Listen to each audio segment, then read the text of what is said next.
일단 제가 오늘 발표할 주제는 레이어 2의 탄생, 그 서막은 이랑 그리고 블록체인 서비스 사용 시 보안 사례, 그리고 간과하면 안 되는 점이라고 정리를 두 개를 해봤습니다. 그래서 음, 네, 저도 이제 공부하면서 좀 기술적으로 그냥 정리를 이렇게 처음 해봤는데요. 레이어 2 코인이 뭐 작년부터 올해 초까지 계속 많이 뜨고 있는 것 같아서 저도 조금 공부하는 겸 이렇게 조사를 한번 해봤습니다. 음, 일단 제가 이렇게 레이어 2 탄생 그 서막은이라는 제목을 했고 이렇게 레이어를 조사하게 된 배경은요. 일단 블록체인 트렌드에 기반했고 그리고 두 번째는 기술 문제 해결의 필요성에 기반을 했습니다.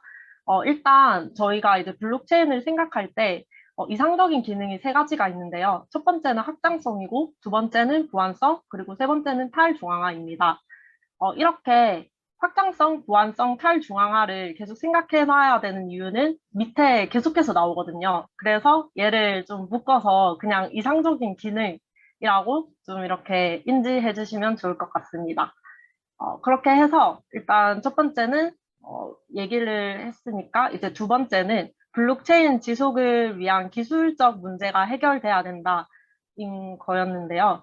저희가 이제 블록체인을 계속 공부하는 이유도 사실 블록체인의 미래성이 밝다라고 생각이 들어서 하는 거잖아요. 그리고 또 블록체인이 계속 0이 되려면 사실 서비스 사용 시 발생하는 총체적인 단점 해결성의 필요성이 많이 커져서인데요. 그거를 이제 블록체인 트릴레마라고 부르고 있습니다. 특히 이제 블록체인 트릴레마는 처리 상태 느림이 대표적인데요. 이렇게 트릴레마가 이제 확장성의 딜레마, 탈중앙화의 딜레마, 보안성의 딜레마라고 볼 수 있고요. 세 가지 문제점을 동시에 달성하기가 어렵기 때문에 확장성이나 탈중앙화나 보안성이나 좀 고르게 해결이 되는 것만으로도 블록체인에서 해결해야 할 세 가지 딜레마가 어느 정도 해결이 된 것이라고 볼 수 있습니다. 그리고 또 아래 많이 나오는 단어가 TPS라는 단어인데요. 이 TPS는 초당 처리할 수 있는 거래 내역의 수라고도 할 수 있고, 이 1초당 처리 속도가 얼마나 되냐라고 정리할 수 있습니다. 그래서 블록체인 네트워크에서 이제 이 목표로 좀 단순히 TPS로만 해당 프로젝트의 좋고 나쁨을 판단하는 것은 또 무리라고 할 수 있고요. 또 너무 TPS만 집중하는 경우에는 탈중앙성이나 아니면 보안성이 떨어질 수도 있기 때문에 항상 고른 분배로서 이상적인 기능을 좀 이렇게 지지해야 된다라고 정리할 수 있습니다. 그래서 요거 말을 하지 않았는데, 레이어 기반의 코인이 부상을 했는데, 대표적인 게 이제 이더리움, 루나, 솔라나, 폴리곤을 예로 들 수 있습니다. 특히 얘네들은 이제 NFT나 디파이 시장이 좀 떠오르면서 이 코인들이 더 많이 뉴스에 뜨고 좀 오른 것으로 알고 있습니다. 그래서 레이어란 뭔데? 라는 질문을 한다면, 일단 레이어는 기본적으로 영어로 이제 레이어 층이라고 할 수 있고요. 어, 레이어 0에서부터 4.0까지 있는데, 이제 3.0이나 4.0은 앱 서비스, 그러니까 웹 프론트엔드 단의 그런 정말 서비스 단이고요. 그리고 우리가 해야 될 것은 레이어 1과 이제 2.0까지인데요. 레이어 1과 1.5는 이제 블록체인 네트워크라고 할 수 있고요. 2.0과 2.5는 확장 네트워크라고 할 수 있습니다. 그래서 블록체인 네트워크 위에 이불처럼 하나의 층이 더 덮인 것이 확장 네트워크라고 정리할 수 있고, 이 확장 네트워크가 레이어 2고 블록체인 네트워크가 레이어 1이라고 정리가 됩니다. 어, 레이어는 층별 단계이며 층위에 얹어진 네트워크 생태계라고도 정리할 수 있고요. 레이어 1은 독자적인 블록체인 네트워크고 또 레이어 2는 그 독자적인 거에 더해서 이제 확장 네트워크라고 할 수 있습니다. 그래서 어, 이 레이어 1과 레이어 2에 대한 어떤 이미지가 잘 안 그려질 것 같아서 제가 그림으로 들고 와봤는데요. 레이어 1은 이렇게 바퀴 모양을 예를 든다면 레이어 1은 이렇게 중심부에 있고요. 레이어 2는 이렇게 확장 개념으로 해서 이렇게 퍼져 나가는 거라고 인식을 해주시면 될 것 같습니다. 그래서 이렇게 바퀴 모양으로 중축이 있고 거기에 이렇게 퍼져나가는 아이들이 있다라고 그냥 간략하게 이렇게 머리에 이렇게 생각을 저는 했고요. 그렇게 해서 일단 먼저 레이어 1은 블록체인 네트워크로서 독자성을 지닌 블록체인 네트워크이고요. 여기에 이제 해당하는 코인은 비트코인, 이더리움, 솔라나, 테라, 독자적인 언어를 가진 알고랜드, 스택스가 있고요. 특히 이더리움의 스마트 컨트랙트로는 어느 정도 확장성을 얻음에도 불구하고 속도 처리가 굉장히 느리다는 단점이 있었습니다. 다시 이제 레이어 1의 장점을 먼저 얘기를 하면요. 보안성과 탈중앙성이 극대화되어서 거래가 굉장히 안전하고 투명하게 진행이 가능하다는 점이었고요. 단점은 이제 확장성을 배제를 했어요. 아까 전에 이상적인 기능 세 가지가 있었는데 확장성이라는 것이 배제가 되었다는 게 레이어 1의 큰 최대 단점이었습니다. 그래서 트랜잭션 속도가 매우 느리고요. 그리고 블록 용량과 처리 수도 매우 제한적이었습니다. 그래서 여기서 처리 수도 제한적이고 블록 용량도 제한적인데 심지어 이제 속도까지 느리니까 블록체인에서 블록체인까지 가는 그 텀이 너무 긴 거예요. 그래서 결국에는 속도 성능도 안 좋고 그 속도 성능이 느리다 보니까 도달하는 데까지 시간이 너무 많이 걸려서 수수료까지 높아집니다. 근데 이게 예전에는 그렇게 큰 문제가 안 됐어요. 근데 이게 이제 최근으로 오면 올수록 디파이나 NFT 시장이 부흥하면서 사람들이 이더리움을 많이 쓰면서 그 이더리움이 계속해서 너무 느린데 심지어 수수료가 비싸니까 이게 정말 큰 문제로 대두가 되었습니다. 그래서 이게 이제 그 비트코인인 경우는 이제 7TPS인데요. 그러니까 초당 7개의 일을 처리하고 이더리움의 경우는 1초당 20개를 처리를 하는데 불과한데 여기서 또 문제가 발생을 하는 게 비자 카드는 오히려 1초에 24,000개를 이렇게 처리를 하는 거예요. 그러면 사실상 사람들은 비자 카드를 결제할 때 쓰지 비트코인이나 이더리움의 처리량이 이렇게 느린데 쓰진 않을 거 아니에요. 그래서 이제 그러한 것들이 이제 총체적으로 레이어 1의 단점의 예시로 가지고 오게 되었고요. 이거를 제가 또 예를 들었는데 카페에서 커피를 시켰는데 커피를 종일 만들어 전달을 해야 하는 그런 거에 좀 비유를 하게 되었고요. 그래서 이제 기업이나 블록체인 사업을 하시는 분들은 사실 이렇게 느린 거를 이용할 일이 없다라는 최대의 단점을 찾게 되었습니다. 네. 그래서 이게 일단 그 블록체인 그 구조를 좀 설명하기 위해서 그림을 한번 가지고 와봤는데요. 블록체인은 이렇게 가운데 n이 있고 n-1, n+1 이런 식으로 블록이 생성하는 그런 구조를 가지고 있고요. 옆에 보면 이제 블록체인을 공부하시다 보면 허브 앤 스포크라는 구조를 좀 많이 보게 되실 거예요. 그래서 저도 이제 허브 앤 스포크를 처음 봤기 때문에 허브 앤 스포크가 뭔데? 라는 궁금증이 들었고 그래서 허브 앤 스포크 방식을 좀 찾아봤어요. 허브 앤 스포크 방식은 아까 전에 얘기했던 것처럼 바퀴 모양으로 이렇게 얘기를 하는데 사실상 이거는 물류 그런 업계에서 유래가 된 것으로 그렇게 발생이 됐더라고요. 그래서 얘가 왜 허브 앤 스포크라는 게 되었냐면 이제 영어로 허브는 바퀴 중심축을 의미하고 스포크는 바퀴살을 의미하는데요. 그래서 이렇게 중심축을 토대로 이렇게 바퀴살을 이런 모양으로 이루고 있고 이러한 바퀴들이 여러 개를 이루어서 또 이렇게 사이에 이렇게 트랜잭션을 통해서 계속해서 이렇게 확장을 한다라는 그런 구조를 설명하기 위해서 허브 앤 스포크 방식의 어떤 구조를 가지고 있다라고 하는 게 이제 레이어 1 기반의 블록체인 네트워크라고 할 수 있습니다. 아까 전에 그 블록체인 레이어 1 코인의 예시로 알고랜드와 스택스도 얘기를 했는데요. 저는 이제 앞에 뭐 이더리움, 솔라나, 테라까지는 들어봤는데 사실 알고랜드나 스택스 코인이라는 거는 처음 들어봤어요. 그래서 여기에 대해서도 알아봤는데 이 알고랜드는 블록체인의 아까 전에 위에 얘기했던 그 탈중앙화, 확장성, 보안, 삼중 딜레마를 해결하기 위한 플랫폼 암호화폐라고 하더라고요. 그래서 무허가형 순수 지분 증명 합의 알고리즘을 통해 블록체인의 트릴레마를 해결할 수 있다라고 그런 좀 뭐 물론 다 모든 코인이 좋은 의미로 생성이 되긴 하겠지만 이런 기능을 목적으로 한 코인이더라고요. 그리고 두 번째 스택스는 POX란 전송증명이라는 새로운 채굴 방식을 통해서 비트코인과 스택스 블록체인을 연결해서 이를 통해서 비트코인 블록체인 기반의 탈중앙화 앱 그리고 웹3 등의 구축을 목표로 하는 레이어 1 솔루션 코인이라고 정리가 되었습니다.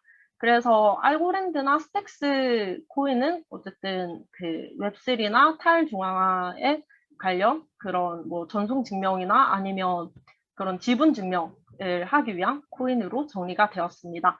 그래서 다시 한번 이제 레이어 1 코인 종류에 대해서 얘기를 하면 그냥 대형 코인이 여기에 다 들어있다. 우리가 아는 기본적인 코인이 여기에 다 포함한다. 라고 정리를 할 수 있고요. 비트코인, 클레이튼, 이더리움, 솔라나, 루나, 폴카닷, 아발란체 등이 있습니다. 특히 여기서 솔라나나 루나는 사실 기사에서 많이 접하기는 했지만 어떤 기능이 있는지 어떤 장점이 있는지 잘 몰라서 그래서 제가 하나씩 좀 알아봤는데 솔라나는 이더리움보다 결제 속도가 빠르다고 하더라고요. 그런 장점이 있고 에이다는 보안성이 검증이 되어서 더 사람들한테 좀 보안을 좀 중요시하는 사람들한테 그렇게 좀 쓰인다고 알고 있고요. 그리고 루나는 현재 이더리움 이후로 가장 핫한 레이어 1 코인 중에 하나라고 하더라고요. 그 이유는 테라라는 스테이블 코인 때문인데 얘가 이제 이 테라 코인이 상장이 되어 있고 그리고 디파이에 예치되어 있는 자산 규모의 총 합계 금액이 이더리움 그 다음으로 2위를 차지하고 있어서 이 루나라는 코인은 또 핫하다라고 알고 있습니다. 그리고 폴카닷은 저번에 그때 소개해주신 그 코인으로 네, 정리될 수 있습니다. 그래서 레이어 1 코인은 이렇게 있고요. 그리고 이제 본격적인 레이어 2를 공부하기 전에 이 레이어 2가 왜 탄생을 했는가에 대해서 먼저 찾아봤어요. 레이어 2의 탄생 배경은 결국 레이어 1에서 그 아까 전에 속도가 느리고 비용이 느려서 달리기를 하는데 결승선에 도달하지 못하는 그 확장성 문제를 해결하기 위한 그런 해결책으로 이제 레이어 2가 발생이 되었습니다. 그래서 이 레이어 1의 단점을 정리를 해봤어요. 이 레이어 1의 단점은 트랜잭션 처리 속도가 매우 느리고 블록 용량과 처리 수도 제한적입니다. 그래서 아까 전에 말했듯이 다음 블록까지 텀이 길고요. 그리고 이 모든 것들이 모든 이런 기능들이 총체적으로 비효율적으로 작용을 했기 때문에 라고 정리를 할 수 있고 또 이 단점에서 조금 더 세분화를 시키면 확장성 문제가 아까 전에 대두됐다고 했잖아요. 근데 이 확장성은 또 수직 확장성과 수평 확장성으로 나눌 수 있습니다.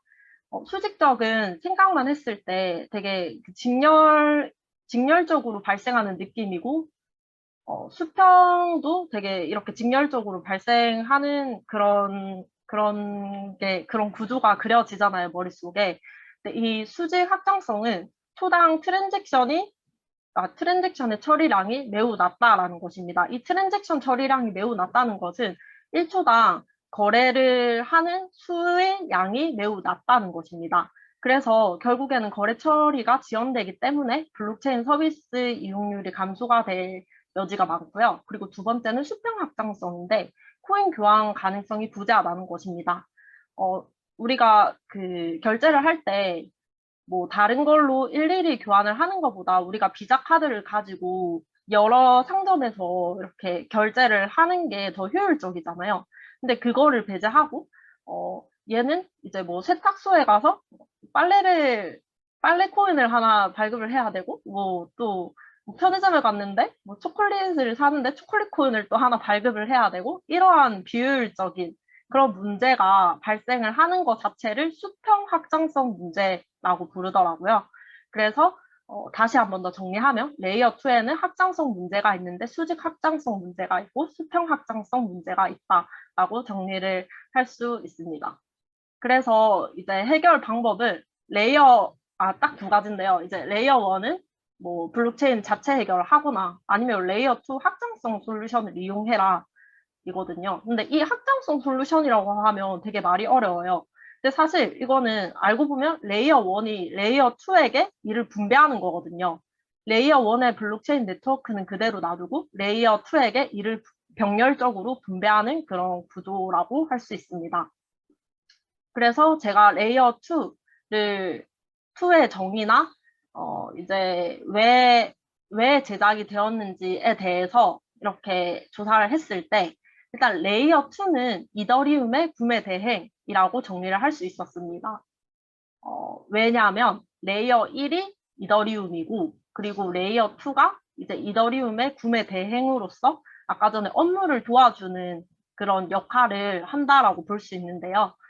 레이어 1이 1층이고 레이어 2가 2층이고 뭐 이런 식으로 나중에 제가 또 얘기해 드리겠습니다.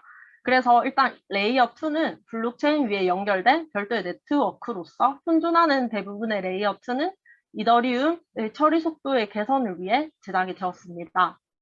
레이어 1의 보안성, 탈중앙성의 장점은 그대로 뒀으나 이제 거래 처리량만 증가시키는 방식입니다. 아까 전에 얘기했듯이 레이어 1의 보안성과 탈중앙성의 장점은 그대로 그 고유성이나 독자성은 그대로 놔두고 이제 거래 처리량만 그대로 증가시키는 방식이기 때문에 이제 업무를 조금 더 효율적으로 할 수 있는 장점이 있습니다.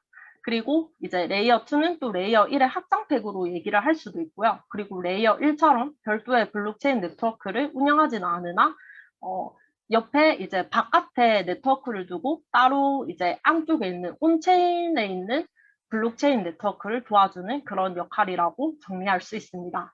그리고 또 이렇게 레이어 1을 도와주는 레이어 2는 사이드 체인이라고도 할 수 있습니다. 즉 레이어 1 위에 움직이는 네트워크이기에 전적으로 레이어 1 노드 알고리즘에 본질적으로 의존하고 있다라고 정리할 수 있습니다.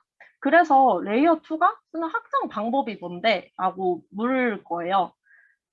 이게 이제 조사를 하다 보면 레이어 2 뭐 조사를 하다 보면 계속 레이어 2 스케일링 막 이러면서 그게 굉장히 많이 나오는데 이 레이어 2가 항상 강조하는 게 계속 우리는 확장성을 가지고 있다, 확장법을 가지고 있다. 그래서 찾아봤어요. 네. 그래서 이 확장법이 첫 번째는 상태 채널, 두 번째는 롤업, 그리고 세 번째는 사이드 체인, 네 번째는 파라 체인 이렇게 있고요. 그리고 마지막 이 샤딩은 레이어 1 기반으로 한 그런 확장 해결책입니다. 근데 이 샤딩마저도 지금은 레이어 2를 쓰고 있긴 하더라고요.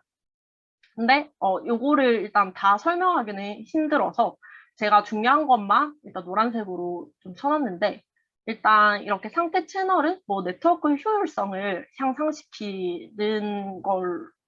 향상시킨다라는 장점으로만 알고 있으시면 될 것 같고요. 일단 롤업이 중요한데요. 그 레이어 1 메인 체인 외부에서 트랜잭션 실행을 수행합니다. 그래서 실행 속도를 개선하는 건데요. 이거는 레이어 1 외부에서 트랜잭션, 그러니까 레이어 1 외부에서 업무 처리를 하기 때문에 어떻게 보면 분담을 해서 하기 때문에 실행 속도를 개선한다라는 그런 방법 원리를 가지고 있습니다. 그래서 사이드 체인의 거래 내역을 단일로 묶어서 이더리움 체인에 돌리는 방식을 이용하기 때문에 이 롤업이라는 것을 조금 더 효율적이게 분배해서 할 수 있다라고 정리할 수 있고요.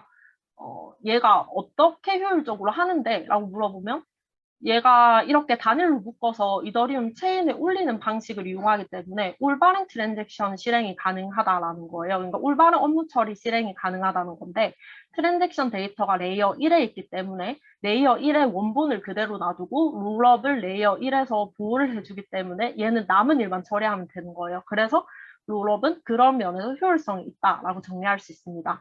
그리고 또 제가 롤업이 좀 중요하다라고 얘기를 했던 게 그러니까 이더리움 창시자인 부테린이 롤업 로드맵을 발표를 했고 또한 이더리움 확장성에 대한 표준으로 꼽은 게 이제 롤업이기 때문에 이렇게 중요하다라고 얘기를 하게 되었습니다.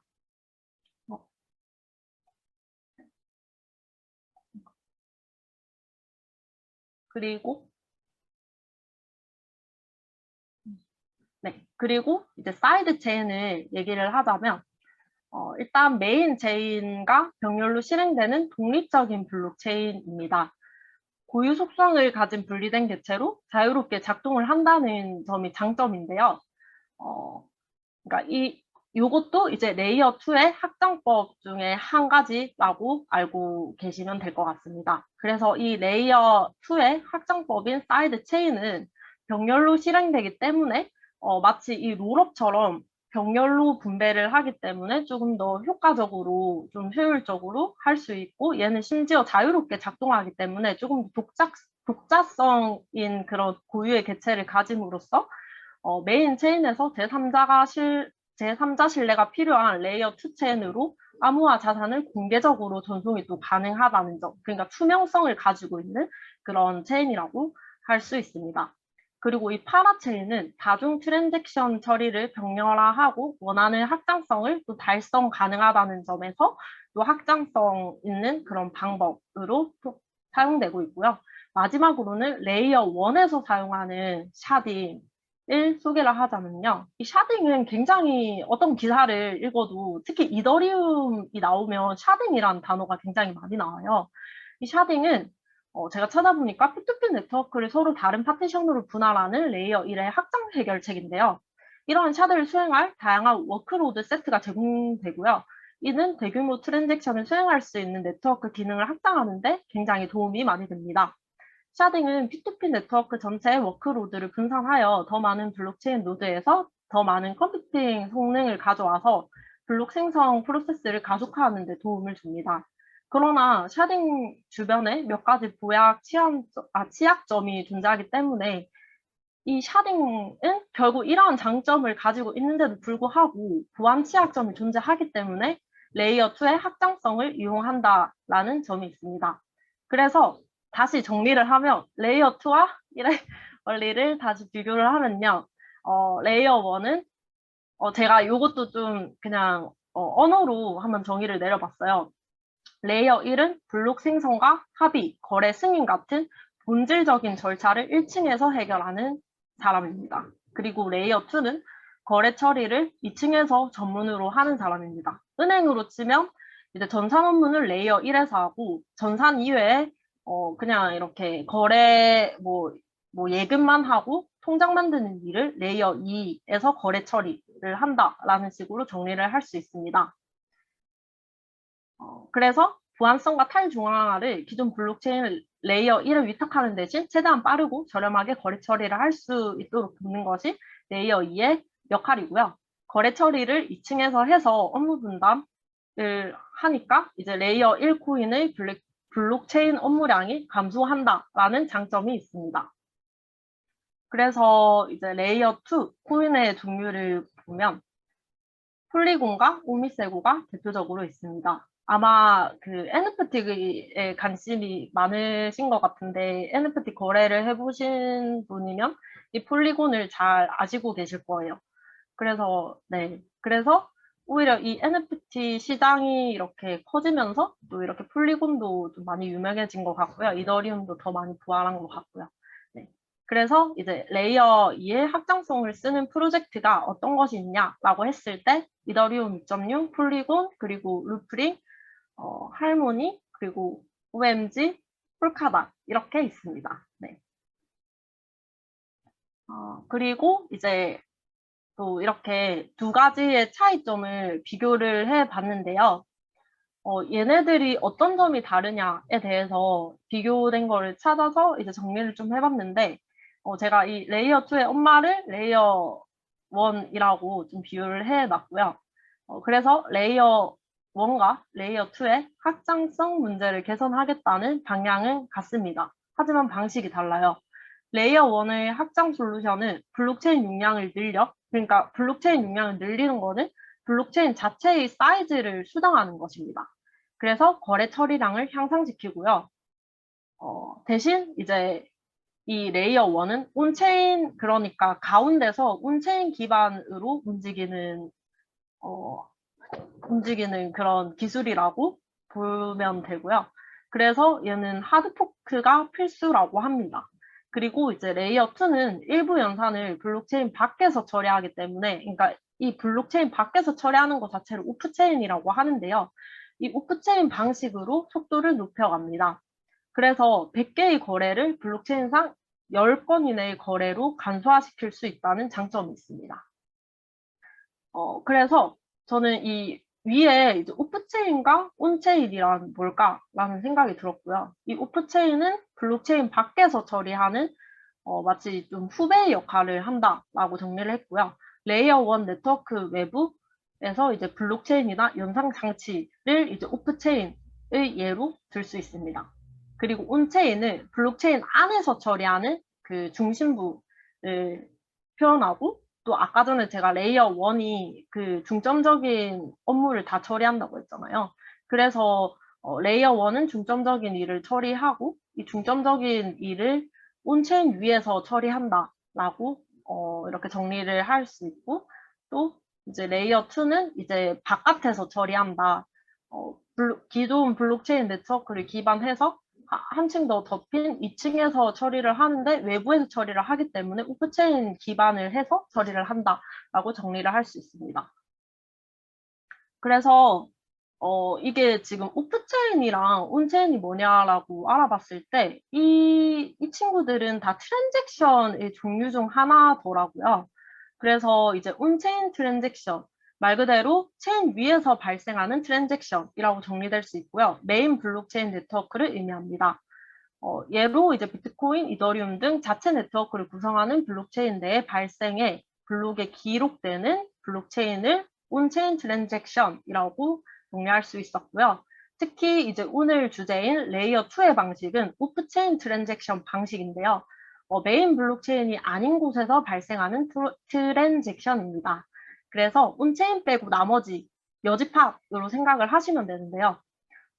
예로 이제 이더리움 네트워크의 입장에서 비트코인 네트워크에서 주고받는 트랜잭션은 오프체인 트랜잭션이고요. 반대로 비트코인 네트워크 입장에서는 이더리움 네트워크의 트랜잭션이 오프체인 트랜잭션이 됩니다. 그래서 내가 아닌 다른 이의 거래는 결국엔 오프체인이 되는 것입니다.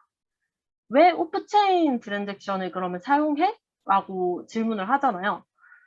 왜냐하면 온체인 트랜잭션의 문제점을 보완하기 위해서입니다.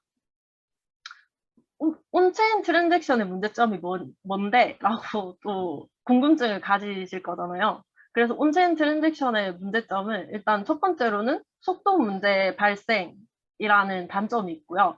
그래서 빠른 처리가 필요한 서비스는 속도 처리 문제를 발생시키는 온체인에서 하지는 않겠죠. 그래서 이제 온체인에서는 못하고 그렇게 못한 작업을 오프체인으로 이제 처리해야만 하는 경우가 발생하기 때문에 오프체인에서 이제 주로 그런 업무를 합니다. 그리고 이제 두 번째는 프라이버시 문제인데요. 개인정보 등 이제 뭔가 이렇게 공개하기 싫은 정보들이 있잖아요. 그런 트랜잭션을 발생시켜야 될 때 오프체인으로 처리를 하고요. 그리고 세 번째는 비용 확장성 문제입니다. 트랜잭션 검증 시 채굴자에게 지불 비용이 발생해서 초당 처리할 수 있는, 그러니까 TPS, 트랜잭션의 수가 너무 적습니다. 그래서 빈번히 일어나는 소액 결제와 같은 서비스를 현재 온체인에서 수행하게 된다면 총금액보다 수수료를 더 많이 지불해야 되는 단점이 생깁니다. 따라서 이렇게 온체인의 비용 확장성 문제가 결국에는 비효율적이기 때문에 우리는 레이어 2에서는 오프체인이라는 트랜잭션이자 확장성 방법을 사용하고 있습니다. 그래서 오프체인 트랜잭션 처리 방법은 메인 체인에서 보증금과 같은 형식으로 락을 걸어둡니다. 그래서 오프체인 트랜잭션을 수행한 후 모든 트랜잭션이 완료되면 내역을 정산해서 메인 체인에 반영을 합니다.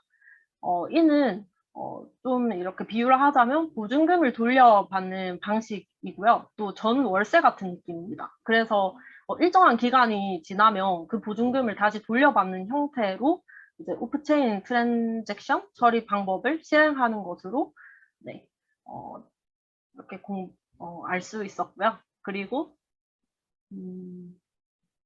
네.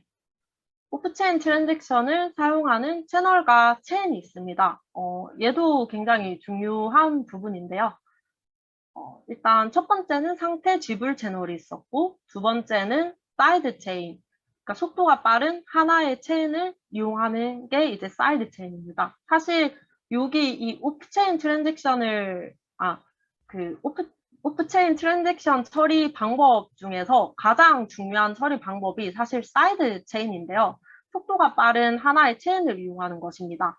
그래서 초당 처리할 수 있는 트랜잭션 수가 높은 합의 방식, 그러니까 DPoS를 채택하는 블록체인 네트워크를 구성해서 오프체인 트랜잭션을 빠르게 수행하고, 빠르게 수행한 후 그 값만 메인 체인에 바로 그러니까 피드백을 빨리 해버립니다. 그래서 이렇게 사이드 체인이 효율적이라는 이유로 또 이렇게 트랜잭션 처리 방법으로 많이 쓰이고요. 그리고 이제 세 번째 방법이 차일드 체인 방법입니다. 이 차일드 체인 방법은 분산 병렬 처리가 가능한 하위 체인들을 많이 생성을 하기 때문에 아까 전에 앞에서 얘기했던 것처럼 그러니까 병렬 구조인데 분산 처리로 하기 때문에 또 이렇게 그렇게 일 처리는 그렇게 함으로써 또 최종 합산 결과만 메인에 또 빠르게 반영하기 때문에 이 차일드 체인과 그리고 사이드 체인 그리고 이렇게 상태 지불 채널 이 세 가지 방법이 이제 오프체인의 효율적인 트랜잭션 처리 방법으로서 많이 쓰이고 있습니다. 특히 이제 사이드 체인 안에 아까 전에 DPoS라는 단어가 있었는데요. 이게 이제 뭐 TPS가 높은 합의 방식이라고 해서 DPoS를 채택한다라고 했는데 저도 DPoS 그러니까 지분 증명은 들어봤는데 위임 지분 증명은 또 처음 들어봐서 이게 뭔지 해서 한번 찾아봤는데요. 이 위임 지분 증명은 암호화폐 소유자들끼리 각각의 이제 지분을 비례해서 투표권을 행사하는 건데 이게 한마디로 이제 대의 민주주의처럼 하는 방식입니다. 그러니까 임의로 대표자를 설정을 해서 그 그 대표자에게 권한을 주고 그 대표 한 명한테만 얘기를 하면 이제 빨리 바로 이렇게 처리하는 방식으로 그러니까 뭐 일일이 100명한테 다 안 물어보고 한 명한테만 얘기를 해서 그 물어보는 방식으로 해서 이제 처리 속도를 훨씬 높인 그런 방법이라고 할 수 있습니다. 그래서 이 방법을 이용하는 코인은 EOS라고 할 수 있는데요. 이 EOS는 이더리움은 초당 20TPS를 처리한다면 EOS는 3000TPS를 처리한다라고 정리가 되었습니다. 그래서 EOS 3000TPS는 이미 이제 속도면에서 많이 검증되었다라고 볼 수 있고 이게 이제 위임 지분 증명의 예시라고도 정리할 수 있습니다. 그래서 이제 또 레이어 2 코인이랑 또 같이 많이 말이 나오는 게 이더리움 2.0이에요. 사실 레이어 2 코인이 레이어 1을 기반으로 하는 이더리움의 확장성 문제를 해결하기 위해서 나온 게 레이어 2 코인인데 이더리움 측에서는 그냥 우리가 자체적으로 이거를 좀 업데이트해서 이더리움 2로 한번 이렇게 만들어 보겠다라고 하니까 레이어 2의 그 코인 자체가 계속 발전하는 것이 의미가 없어지는 거예요. 네. 그래서 이제 그거에 좀 예시를 가지고 왔는데 한번 제가 읽어 드리겠습니다.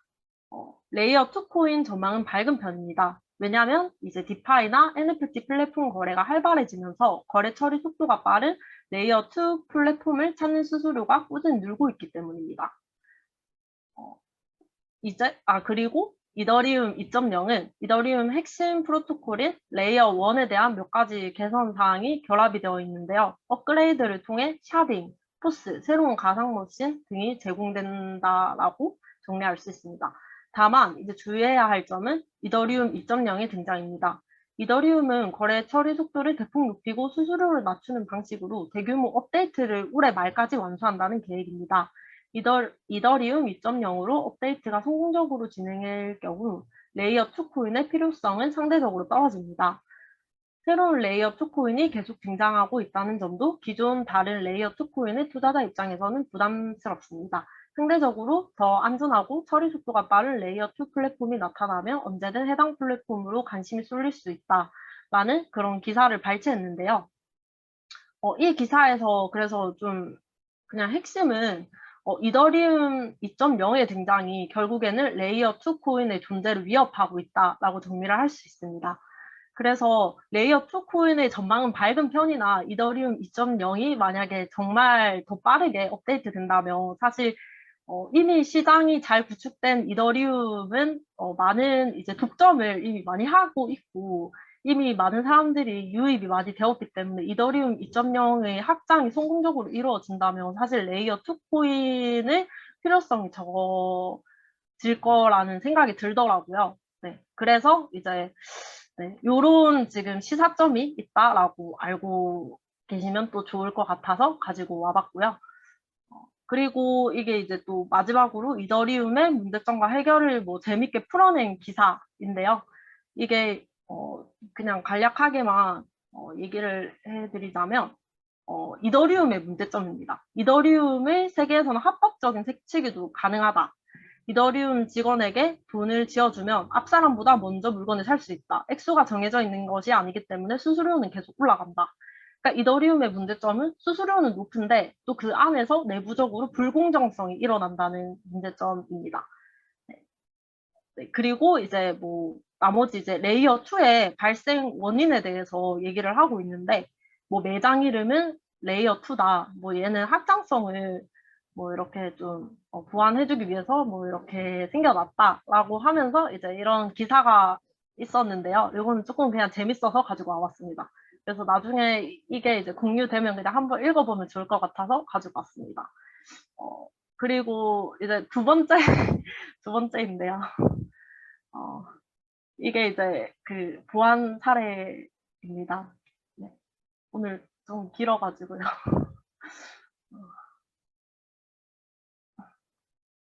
이게 이제 블록체인 서비스 사용 시 보안 사례, 간과하면 안 되는 점에 대해서 들고 왔는데요.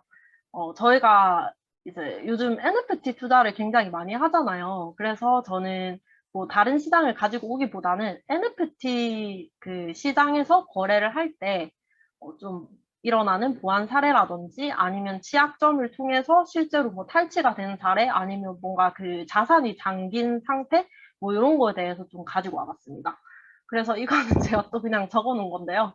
블록체인 보안 사례를 다각적으로 알아야 되는 이유는 첫 번째, 미래 블록체인 서비스 사용자나 사업자가 될 수도 있고요. 그 누군가가.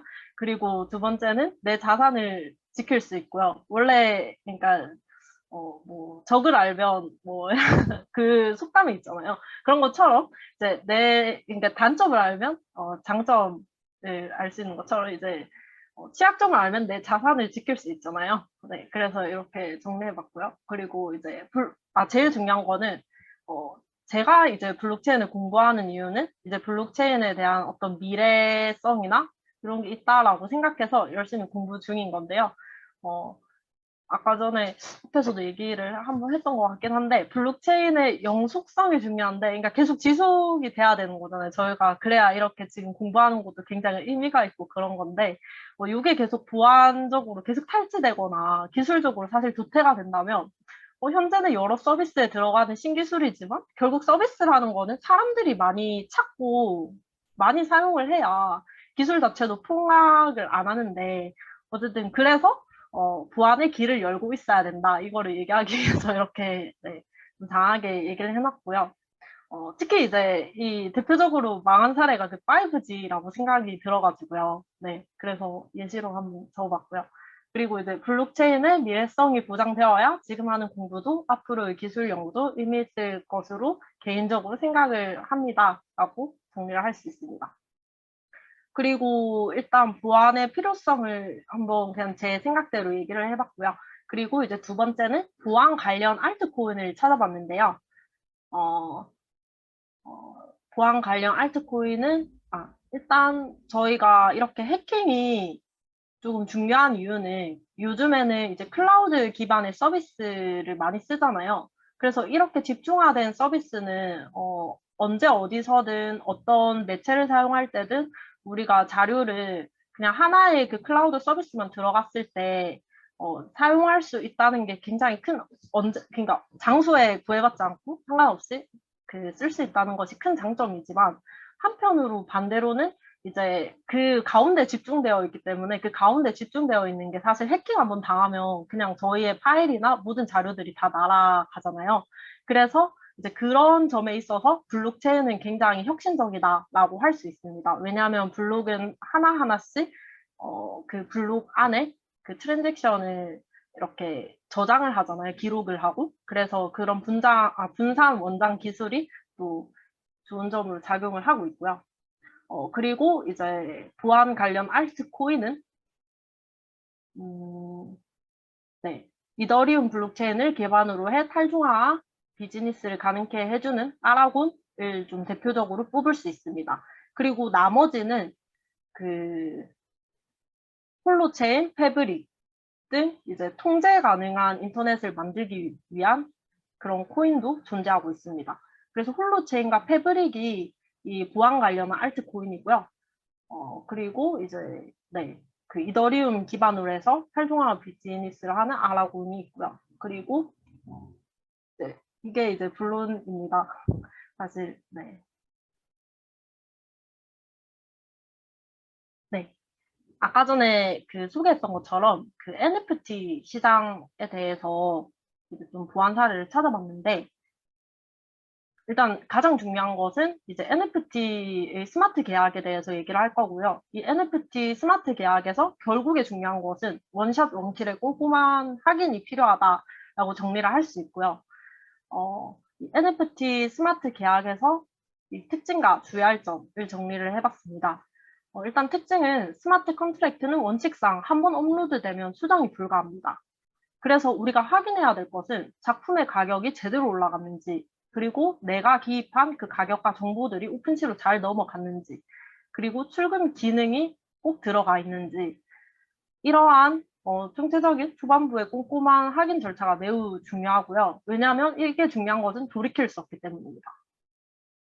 그리고 시세나 이제 변동성을 좀 잘 파악해서 잘못된 가격으로 팔지 않는 것, 그리고 출금 기능을 까먹고 넣지 않아서 돈이 컨트랙트 상에만 존재하는 경우, 즉 묶이는 경우가 발생하기 때문에 출금 기능을 꼭 넣어줘야 됩니다.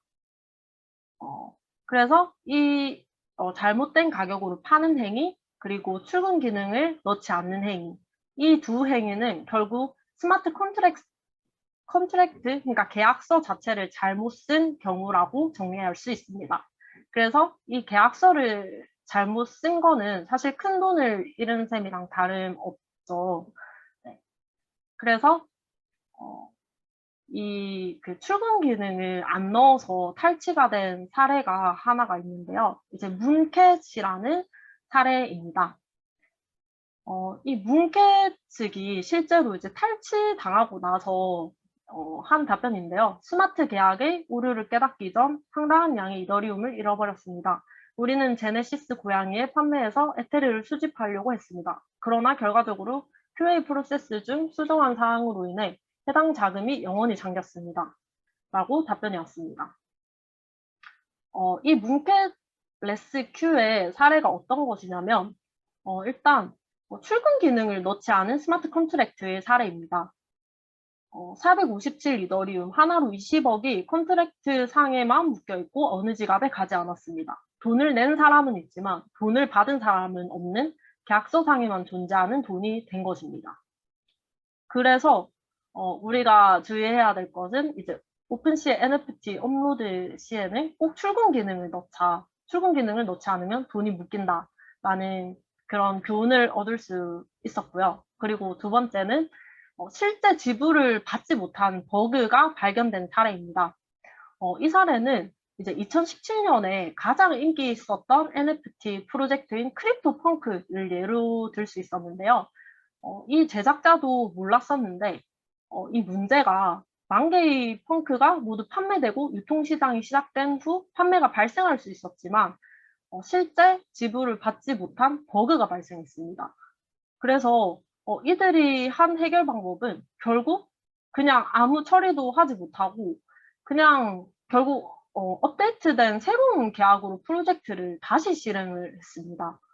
그래서 원래 계약의 일부였던 V1 펑크가 그렇게 어떠한 뭔가 이렇게 대가를 받지도 못하고 그냥 그렇게 뭐 클래식 펑크라는 어떤 그런 별명만 남기고 유유히 사라지게 되었는데요.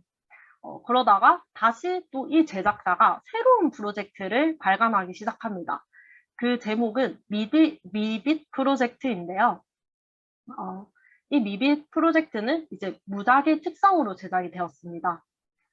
무작위 특성으로 제작이 되다 보니까 사실상 또 보안이 취약했나 봅니다.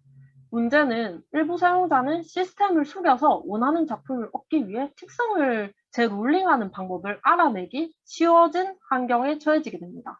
그래서 일부 사용자는 원하는 작품을 얻기 위해 조작을 실제로 할 수가 있었고, 그래서 그거를 이제 자기가 이렇게 또 이렇게 샀다가 요거 좀 희귀한 게 아니네? 이러면 그냥 자기 마음대로 팔아버리고 그거를 그냥 마음대로 그 기능 내에서 환불하고 취소를 할 수 있는 그런 엄청난 보안 탈취적인 문제가 일어납니다. 그래서 이게 어떻게 그거를 뭐 시스템을 속여서 원하는 작품을 얻을 수 있었냐라고 찾아보니까 이 미비 토큰 내에서는 아이디의 특성을 보여주는 보관 파일이 스마트 계약에 포함이 되어 있었던 거예요. 그러니까 그 토큰 아이디 상에 어떠한 뭐 그림이 좀 희귀한지 안 희귀한지 이러한 좀 그런 정보들이 적혀 있었나 봐요. 그래서 이러한 정보를 보고 사용자는 비빗의 발행을 시작한 다음 뭐 특성 파일끼리 서로 비교를 하고 이제 아니기한 경우에 취소할 수 있었다라고 할 수 있었습니다. 그래서 실제로 이러한 취약점을 이용한 한 사용자는 이것을 트위터나 디스코드에 공개적으로 자랑도 했고요. 특히 이제 이 자랑을 한 사람 중에 한 명이 이제 우모 씨라고 정리를 할게요. 네, 우모 씨였는데요. 이 우모 씨는 이 익스플로잇을 테스트하기 위해 300개 이상의 트랜잭션 거래를 시작했습니다. 그러니까 끈질기게 이 300개 이상의 그 거래를 하면서 다 비교를 한 거예요. 그래서 이렇게 희귀한 특성 없으면 취소를 했고, 그래서 이제 300번이 넘는 거래 끝에 마침내 이제 희귀한 이 16647 아이템을 발견했어요. 근데 이 16647은 결국에는 그 제작자는 어쨌든 이게 어차피 거래가 됐으니까 그거를 어쨌든 탈취를 당했고 이 오모 씨는 결국에는 이 가스 비용으로 뭐 시간당 뭐 뭐 많이 썼다라고 얘기를 했지만 그럼에도 불구하고 계약을 악용한 것은 사실 변치는 않잖아요. 어, 하지만 그거를 어떻게 이미 계약이 됐기 때문에 되돌릴 수가 없어서 이들은 결국에는 미빗을 다시 이제 재판매를 하면서 많은 이익을 네, 챙겼다라는 그런 사례도 있었습니다. 그래서 네, 이게 보안이 얼마나 중요한지 또 깨닫게 하는 그런 두 번째 사례였고요. 그리고 이제 또 세 번째는 이제 스마트 계약 전체의 취약점을 연구한 집단이 있었습니다. 이제 2018년에 컴퓨터 과학자가 뭐 어떠한 논문을 썼는데요. 다음을 조사를 했어요. 근데 이제 스마트 계약에 대한 전체적인 총평이 나왔는데 이건 조금 주관적일 수도 있고 어쨌든 연구를 해서 이제 결론을 낸 건데요. 네, 한번 읽어볼게요. 자금을 무제한으로 잠그는 욕심 많은 계약이라고 정리를 했고 임의의 사용자에게 자금을 유출하는 부주의한 계약, 누구나 죽일 수 있는 자살 계약이라고 적었습니다. 그들은 이더리움 네트워크에서 거의 100만 개의 스마트 계약을 시도를 했습니다. 하지만 이 중 34,200개가 해킹에 취약함으로 나타났고요. 2018년에 약 20개의 스마트 계약 중 1개가 위험에 노출되었음을 의미한다라고 정리할 수 있습니다. 그래서 6,239개의 이더가 현대 블록체인에 있는 사후 계약에 잠겨 있으며, 그러니까 이게 결국에는 이더리움 안에 이제 그 계약에 잠겨 있는 게 이 정도의 숫자가 된다라고 보입니다. 네. 그래서 이제 많은 암호화폐들이 어쨌든 이러한 보안적 취약점을 이용해서 이렇게 잠긴 그런 자산이라든지 네, 그런 게 굉장히 많았음을 알 수 있었고요. 그래서 그래, 그때는 2018년의 문제고 지금이 중요하잖아요, 사실. 그래서 이제 스마트 계약의 현재를 봤을 때, 지금 디파이와 스마트 계약이 활발해진 현재 2021년 5월 6일, 그 연구자가 발표한 최근 보고서에 따르면 순환 이더리움의 22.8%가 스마트 계약에 잠겨 있는 것으로 나타났습니다. 그러니까 지금 현재 이제 이더리움 상의 22.8%의 스마트 계약에 잠겨 있는 것으로 나타났다라고 하는 거는 22.8%의 이더리움이 그냥 자산으로 묶여 있는 상태인 거잖아요. 네. 그래서 이러한 지금 계속해서 이러한 좀 스마트 계약의 어떤 그 좀 취약점을 이용해서 결국에는 뭐 물론 이제 사용자의 실수도 있었겠죠. 그런 모든 것들이 다 22.8%라는 수치를 만들어낸 것으로 파악이 됐고요. 어, 그래서 아까 전 2018년에 그 20분의 1의 비율을 유지하더라도 공급되는 모든 이더리움의 약 1%가 취약한 스마트 계약에 있음을 의미합니다. 따라서 이제 중요한 것은 프로젝트 투자 전에 사전 조사를 하는 것입니다. 그래서 요즘에는 뭐 NFT 프로젝트가 굉장히 많잖아요. 그래서 투자하려는 프로젝트가 얼마나 많은 시간을 스마트 계약에 할애했는지 판단을 해야 하고요. 또 두 번째는 복사해서 붙여넣은 많은 코드가 존재하기 때문에 그만큼 이것은 사용자나 누구나 조작이 가능한 어떤 쉬운 코드로 이루어질 수 있는 가능성이 있어서 항상 이러한 이러한 것에 있어서 좀 조심성이라든지 아니면 좀 위험성을 좀 감지하고 어떠한 뭐 NFT 프로젝트에 투자를 한다든지 네, 이런 조심성을 좀 발휘해야 한다고 생각이 드네요. 네, 감사합니다.